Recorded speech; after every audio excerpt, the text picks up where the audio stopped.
Jadi yang pertama kita juga harus punya yang namanya goals. Nah, goals ini untuk memicu diri kita supaya lebih semangat lagi dalam berkarya. Nah, kebetulan kan tahun ini Indonesia lagi pandemi COVID-19. Nah, jadi teman-teman yang di luar sana juga tambah semangat, jangan tambah kendor di masa pandemi ini. Karena di rumah aja itu bukan berarti kita cuma rebahan. Nah, kita bisa dapat ide-ide dari permasalahan yang ada. Jadi, kita lebih bisa berkarya lagi gitu. Oke.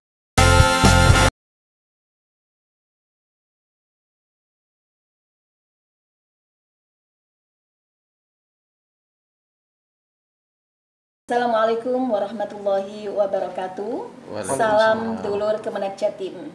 Kembali bersama dengan podcast Kemenak Jatim, informatif dan inspiratif. Ya, apa kabar Rek? Sehat-sehat semua kan? Saya doakan semoga dulur semua dalam keadaan sehat walafiat, terutama di masa pandemi ini. Amin. Dengan tetap selalu memakai masker. Baik, dulur Kemenak Jatim, saat ini madrasah merupakan salah satu pendidikan, lembaga pendidikan yang menjadi idola. Orang tua sudah banyak yang menitipkan anak-anaknya pada lembaga pendidikan ini. Karena apa? Madrasah sudah mampu bersaing, tidak hanya dalam pendidikan agama, tapi dalam pendidikan umum, pengetahuan umum pun madrasah tidak kalah dengan pendidikan yang lainnya. Buktinya, prestasi madrasah pada tingkat internasional, mereka mampu menorehkan juara. Tidak tanggung-tanggung, juara 1, juara 2 itu sudah menjadi hal yang lumrah pada madrasah. Baik, dulur Kemenak Jatim, saat ini sudah hadir bersama kita tamu dari Madrasah Aliyah Negeri, tamu dari Madrasah Aliyah Negeri Sidoarjo. Kita sapa bersama ya. Assalamualaikum warahmatullahi wabarakatuh. Waalaikumsalam warahmatullahi wabarakatuh. Pak Jalil ini Kepala Madrasah Aliyah Negeri Sidoarjo, dan ini ada Mas Okta, Ya, betul. siswa Madrasah Aliyah Negeri Sidoarjo. Baik Pak, gimana kabarnya Pak Jalil, Mas Okta? Alhamdulillah baik. Oke. Silakan Pak, mungkin bisa memperkenalkan diri pada dulur Kemenak Jatim. Assalamualaikum warahmatullahi wabarakatuh. Alhamdulillah, saya Kepala MAN Sidoarjo, nama Abdul Jalil, dan alhamdulillah selama ini kita masih dipercaya oleh Allah untuk memimpin di Madrasah Aliyah Negeri Sidoarjo. Mudah-mudahan bermanfaat dan bermartabat. Amin. Iya Pak. Mas Okta mungkin bisa memperkenalkan dirinya. iya, Mas. siap. Ya. Assalamualaikum warahmatullahi wabarakatuh. Perkenalkan, nama saya Muhammad Okta Rianu Ramadan, bisa dipanggil Rian atau Okta. Saya merupakan pelajar dari Madrasah Aliyah Negeri Sidoarjo, kelas 12 IPA. Iya, baik. Sekarang Pak Jalil, kita ngobrol-ngobrol tentang Madrasah Aliyah Negeri Sidoarjo ya. Itu satu wilayah dengan saya Pak, saya juga Sidoarjo. Oke. Iya Pak, mungkin bisa diceritakan ini Pak, profil dari Madrasah Aliyah Negeri Sidoarjo. Madrasah Aliyah Negeri Sidoarjo itu terletak di tengah jantung kota Sidoarjo, dan alhamdulillah jika kita berada di tengah-tengah kota itu otomatis kita itu bersaing dengan pendidikan atau lembaga pendidikan yang lain seperti SMA, SMK. Akan tetapi Madrasah Aliyah Negeri Sidoarjo masih bisa bersaing dengan lembaga lain, dengan sekolah, dan masih menjadi pilihan utama bagi masyarakat Sidoarjo dan sekitarnya. Oke Pak, saat ini siswanya ada berapa Pak? Siswanya mulai kelas 10 sampai kelas 12. Itu kelas 10 kita ambil cuma 12 kelas, sekitar 432. Padahal peminatnya yang ke madrasah itu baru pendaftar itu saja itu sekitar 2.200. Kita hanya ngambil 432. Jika kita kalikan 3, kelas 10, 11, 12, Ya sekitar 1.300-an. Waktu awal pendaftaran peminatnya sekitar 2.200. Yang diterima? 432 terdiri dari 2 jurusan. Jurusan IPA dan jurusan IPS. Berarti ya lumayan ketat juga ya Pak ya untuk bisa masuk ke Madrasah Aliyah Negeri ini Oh, ya. ada 5 kriteria tes yang iya. bisa diterima di MAN Sidoarjo. Bisa diceritakan Ibu Pak, apa saja? Kita satu tesnya biasanya lewat tes AQ. Jadi kita memang ambil grade AQ yang terbaik.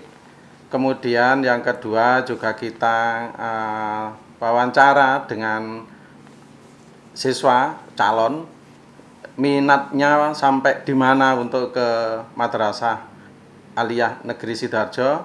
Yang ketiga kita tes baca tulis Al-Quran, karena kita bisa pemetaan nanti kadang-kadang anak itu baik bacaan Qurannya tapi bidang akademik kurang bisa mendukung. Kemudian tes akademik potensi anak-anak yang calon siswa-siswi MAN Sidoarjo itu juga kita tes. Kemudian yang terakhir kita juga menjajaki sampai di mana minat antara anak dan orang tua. Kadang-kadang antara anak dan orang tua tidak sinkron, anaknya minat, orang tua tidak. Ada yang orang tuanya yang minat, anaknya yang enggak. Maka keduanya harus sinkron. Oke Pak, secara kualitas siswa, IQ sudah tersaring, kemampuan membaca Al-Quran tersaring. Jadi secara kualitas memang benar-benar bisa diunggulkan ya untuk anak-anaknya ini. Insya Allah, secara kualitas bisa diunggulkan karena dari 5 hal yang kita bidik itu bisa nanti bertarung ketika adu potensi keluar. Oke, berarti kalau secara kualitas sudah bagus, tinggal bagaimana madrasah mengelola siswanya ini. Ya, jadi hingga saat ini Pak, mungkin bisa diceritakan dengan potensi yang sebagus ini, maka otomatis prestasinya juga nggak kalah dong. Banyak juga, bisa diceritakan Pak prestasi yang telah diraih oleh madrasah dalam 2 tahun terakhir ini mungkin ya. Akhir-akhir ini saja kita prestasi siswa-siswi MAN Sidoarjo itu luar biasa karena memang inputnya yang masuk ke MAN Sidoarjo itu luar biasa. Orang tua mendukung, anaknya minat, sehingga ketika kita meminta atau persetujuan kepada Dewan Guru dan siswa, banyak yang menginginkan untuk riset, sehingga unggulan kami di MAN Sidoarjo adalah madrasah riset, sehingga ketika ia harus mengikuti perkembangan keluar untuk mengikuti lomba, mengikuti apa saja yang ada di luar, kita itu rata-rata ketika sudah ikut minimal kita itu dapat harapan. Tapi akhir-akhir ini kita ke tingkat internasional itu mesti mendapatkan emas. Artinya kita dari input yang bagus, kita kelola bagus, kemudian hasilnya juga bisa ditampakkan akhir-akhir ini. Iya. Jadi juara di tingkat internasional itu kira-kira sudah berapa kali Pak yang sudah diraih oleh Madrasah Aliyah Negeri Sidoarjo? 5 bulan akhir ini sekitar 5 yang juara internasional. Kapan yang mungkin 1 bulan yang lalu mungkin ke Turki itu juga internasional, kemudian yang ke Hong Kong juga kita dapat emas. Artinya kita itu di mana saja harus tahu, siswa-siswi dan gurunya itu perkembangan di luar bagaimana harus tahu, ada apa di sana. Maka madrasah riset yang kita bina di MAN Sidoarjo itu gurunya juga harus tahu perkembangan di luar, kemudian siswa-siswinya juga harus mengikuti perkembangan di luar, sehingga klub cocok untuk meraih prestasi yang gemilang. Nah ini sudah bisa mendapatkan juara di tingkat internasional. Kira-kira bentuk pembinaannya itu seperti apa Pak? Jadi pembinaannya bermacam-macam bentuknya. Pokoknya kita mencari pola yang tercocok bagi anak-anak dan bagi pembimbing. Guru-gurunya juga kita sering mendapatkan koordinasi dengan sesama guru, dengan wakil kepala madrasah, dengan kepala madrasah, bagaimana kita bisa mengangkat madrasah riset ini lebih baik. Kemudian kita padukan dengan minat anak-anak, Anak-anaknya juga kita tes sampai di mana minat dari jumlah murid kelas 10 sampai kelas 12 yang minat dan benar-benar minat, punya potensi untuk menjadi peneliti yang baik. Nah, itu kita godok, setelah kita godok, kita pilah ini yang potensinya ada di peneliti keagamaan, ini yang peneliti ada di bidang sosial, ini yang peneliti di bidang eksak. Jadi semuanya kita padukan, akhirnya kita menemukan jati diri yang sebenarnya, sehingga Madrasah Aliyah Negeri Sidoarjo akhir-akhir ini dengan potensi-potensi yang kita kumpulkan antara guru dan siswa dan jajaran pimpinan, wakil kepala madrasah itu kita padukan, dan alhamdulillah hasilnya lebih bagus. Lebih bagus. Keren. Sekarang saya beralih pada Mas Okta ya. Iya. Oke. Mas Okta, Mas Okta sendiri mengikuti perlombaan Fast Track ya? Iya. Bisa dijelaskan Fast Track itu apa? Jadi sebetulnya Fast Track itu judul dari karya kami yang artinya Financial for Electric. Jadi Fast Track ini asal mulanya itu diambil dari latar belakang. Kan kita tahu bahwa kota Sidoarjo itu dikenal sebagai kota udang. Iya. Dengan potensi limbah cair yang dihasilkan setiap tahunnya itu sekitar 141.040 ton per tahun. Nah, dari situ kami mencari tahu bagaimana caranya biar limbah ini tidak mencemari lingkungan sekitar. Nah, dari permasalahan tersebut muncul ide. Nah, ide ini kami konsultasikan sama guru pembimbing di sekolahan. Jadi setelah konsultasi kami juga mengambil beberapa referensi dari jurnal juga buku. Nah, lalu kami menemukan dua metode yang cocok. Metode pertama itu terkait dengan MFC, Microbial Fuel Cell. Apa itu? Jadi cara sederhananya microbial fuel cell itu mikrobakteria atau mikroorganisme itu yang bisa mengolah limbah supaya zat-zat yang ada di dalamnya itu nggak terlalu berbahaya buat lingkungan. Jadi malah menguntungkan. Untuk yang kedua itu namanya metode bioremediasi. Nah, kalau bioremediasi sendiri ini fungsinya buat mendegradasi limbah. Jadi supaya bahan-bahan kimia yang ada di dalamnya itu sedikit berkurang. Nah, dengan menggabungkan dua metode tadi, kami mencari tahu lagi gimana caranya supaya lebih efektif dan lebih efisien untuk menggabungkan dua metode ini. Nah, maka dari itu kami konsultasi lagi sama guru pembimbing terkait karya tersebut. Nah, lalu didapatkan sebuah alat yang mampu, ya alat tadi ini yang namanya Fast Track. Nah, yang mampu menggabungkan dua metode tadi sehingga lebih efektif dan lebih efisien. Ide awalnya dari siapa ini? Ide awalnya dari permasalahan sekitar. Jadi kan kalau di depan sekolah itu itu kan ada sungai. Nah, setiap pagi kalau kita datang ke sekolah itu tercium bau limbah udang. Jadi kayak bau anyir gitu. Nah, dari situ kami berpikir gimana caranya supaya menjadikan sungai-sungai yang ada di kota Sidoarjo ini, khususnya di depan sekolah kami, itu supaya bersih minimal nggak ada bau yang busuk. Nah, jadi itu kami juga sempat survei ke beberapa UMKM yang ada di sekitar Sidoarjo. Nah, kami menemukan satu pabrik dan kami wawancara orang-orang tersebut. Nah, kami tanya, "Oh, Pak, permisi, ini betul pabrik petis?" Nah, kami cari di pabrik petis. Nah, pabrik petis ini itu cuma memanfaatkan kepala udang. Nah, jadi kepala udangnya itu diekstrak dan nanti menghasilkan ada yang dibuat sebagai petis, ada juga hasil cairnya. Nah, hasil cairnya ini kami tanyai, itu biasanya langsung dibuang ke sungai. Nah, maka dari itu gimana caranya supaya meminimalisir kejadian tersebut supaya nggak terlalu membahayakan lingkungan. Iya. Seperti itu. Ini bertim dengan siapa aja? Mas Okta sama? Saya kebetulan ada 4 anggota. Yang pertama saya sendiri, lalu yang kedua ada Isa, terus ada Jamal sama Ivan untuk tim saya. Oke.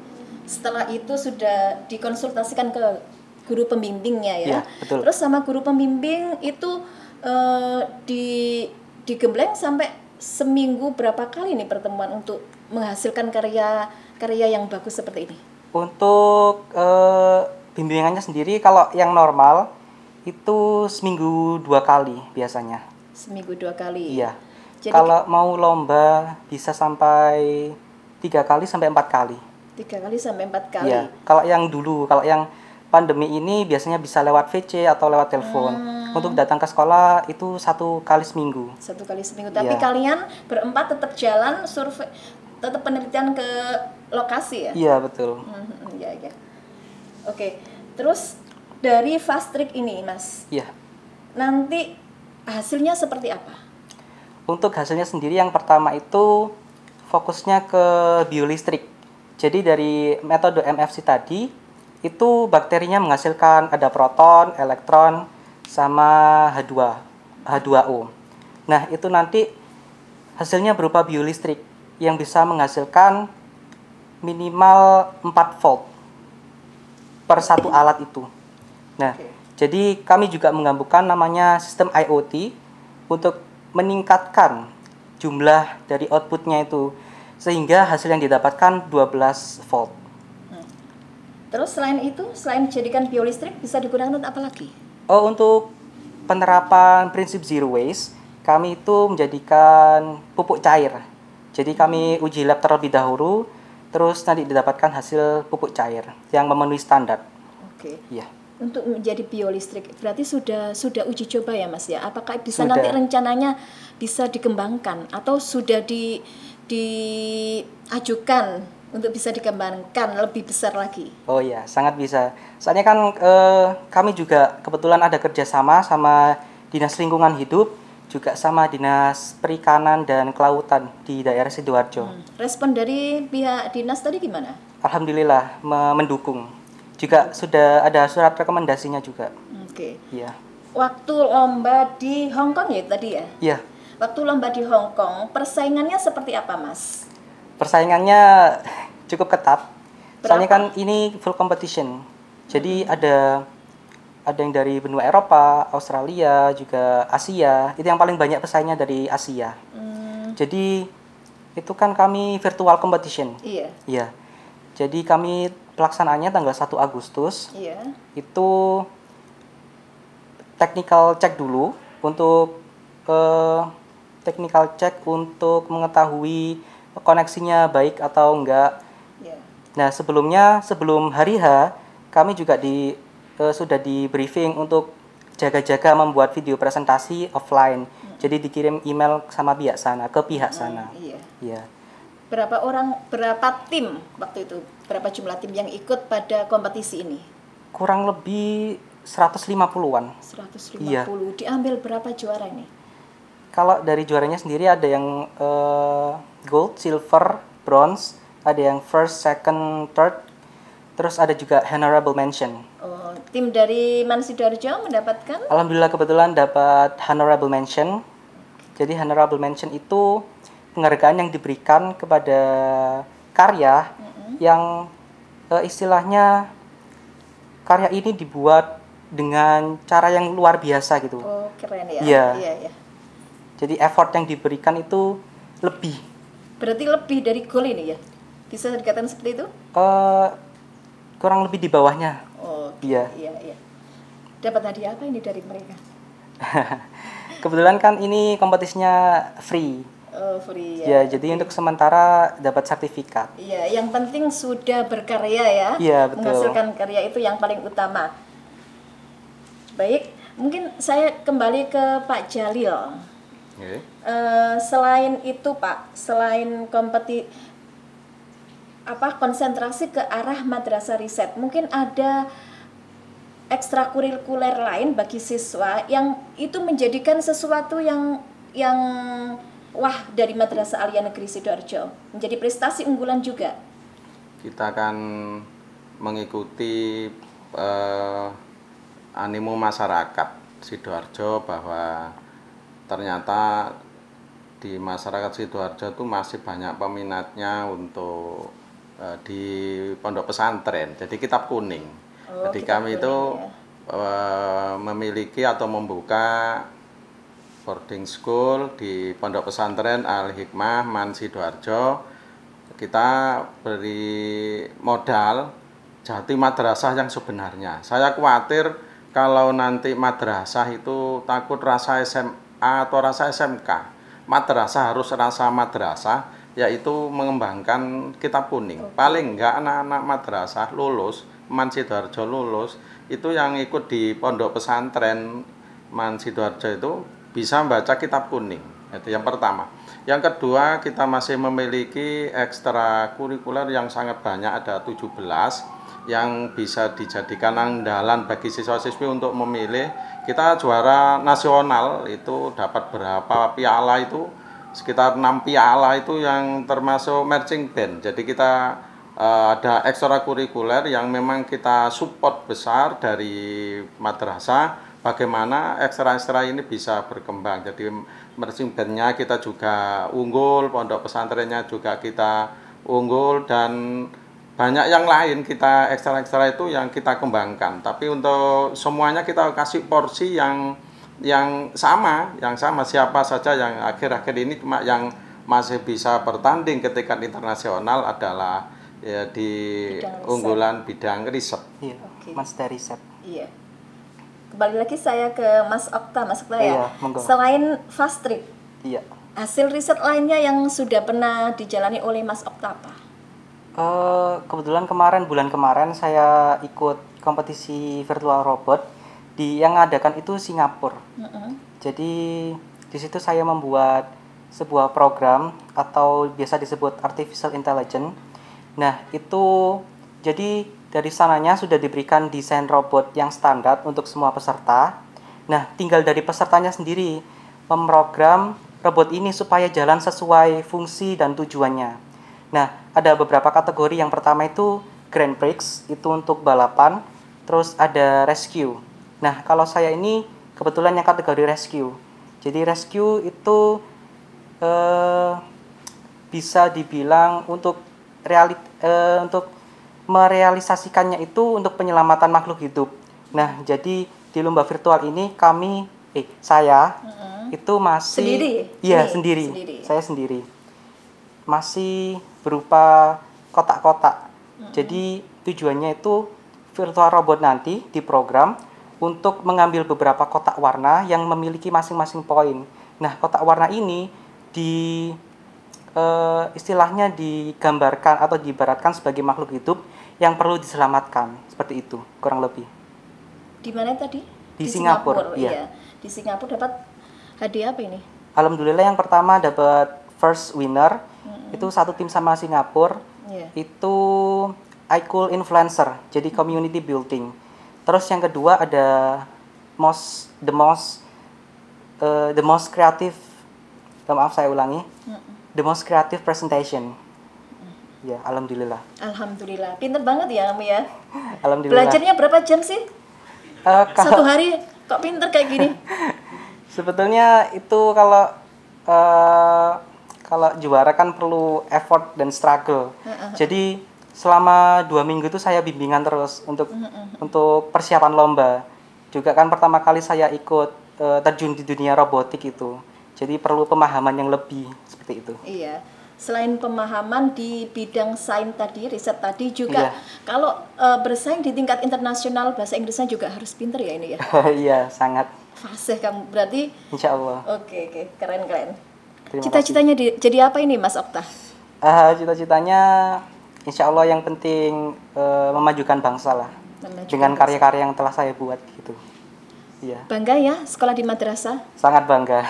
Ternyata anak madrasah, siswa madrasah itu ya keren-keren. Oh iya, Bahasa sangat. Inggrisnya juga oke, kemampuan di bidang riset oke, agama juga. Pinter baca kitab kuning.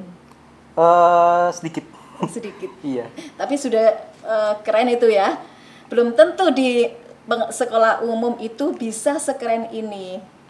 Saya salut, saya juga kayaknya. Oke. Oke Mas Okta, dari Iya. tadi kita sudah membicarakan tentang fast trick. Betul. Bisa ditunjukkan ini. Iya. Fast trick bentuknya seperti apa? Jadi ini kurang lebih video animasinya dari Fastrik sendiri. Ya. Nah, Fastrik itu gini. Sudah. Jadi Fastrik itu merupakan sebuah alat yang berbentuk kubus dan setiap di dalamnya itu ada 4 sel. Nah, 4 sel ini terdiri dari 2 chamber dan 1 PEM. Nah, chamber sendiri itu fungsinya untuk penempatan, ada buat limbah, ada yang dibuat sebagai larutan elektrolit.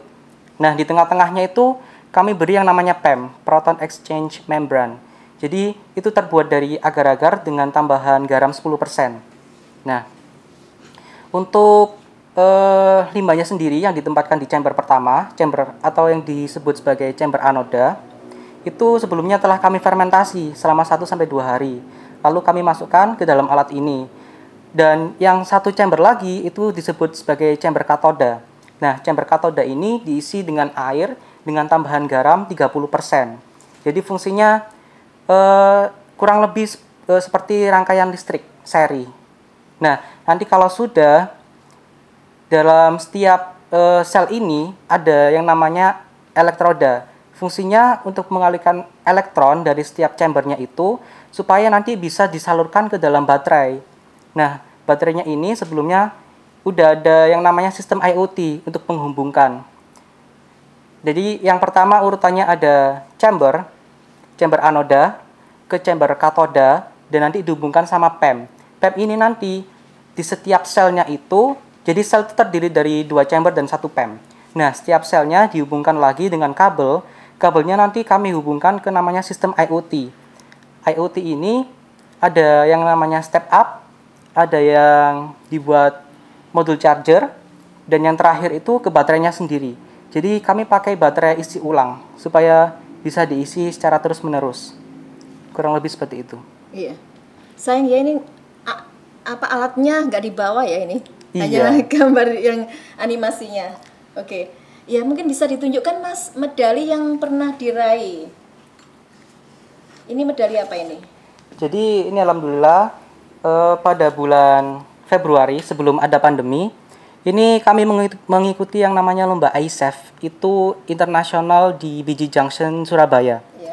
Jadi kami dari pihak MAN mengirimkan 5 tim dan alhamdulillah yang ada yang dapat special award, ada yang dapat gold award, silver award, dan bronze medal. Semuanya dapat ya? Iya, alhamdulillah dapat semua.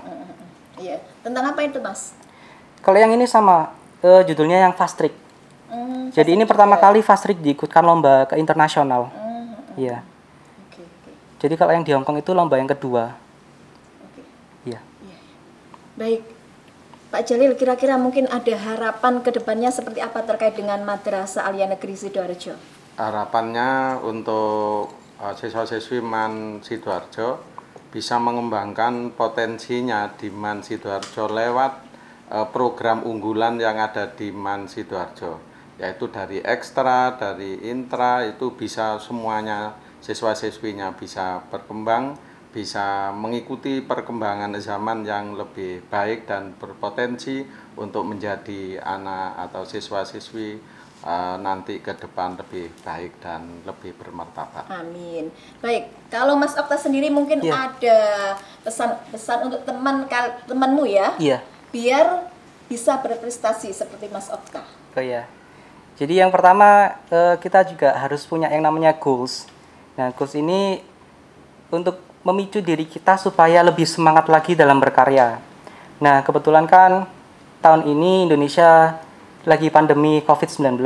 Nah, jadi teman-teman yang di luar sana juga tambah semangat, jangan tambah kendor di masa pandemi ini. Karena di rumah aja itu bukan berarti kita cuma rebahan. Nah, kita bisa dapat ide-ide dari permasalahan yang ada. Jadi, kita lebih bisa berkarya lagi gitu. Oke, terima kasih. Iya. Oke, Pak. Semoga ya, terima kasih atas kehadirannya di podcast Kemenak Jatim ini. Semoga kehadiran Bapak sama Mas Okta kesini bisa menginspirasi madrasah-madrasah yang lain, juga siswa-siswa madrasah yang lain. Amin. Dan tidak menutup siswa-siswa dari lembaga pendidikan yang bukan madrasah. Termotivasi.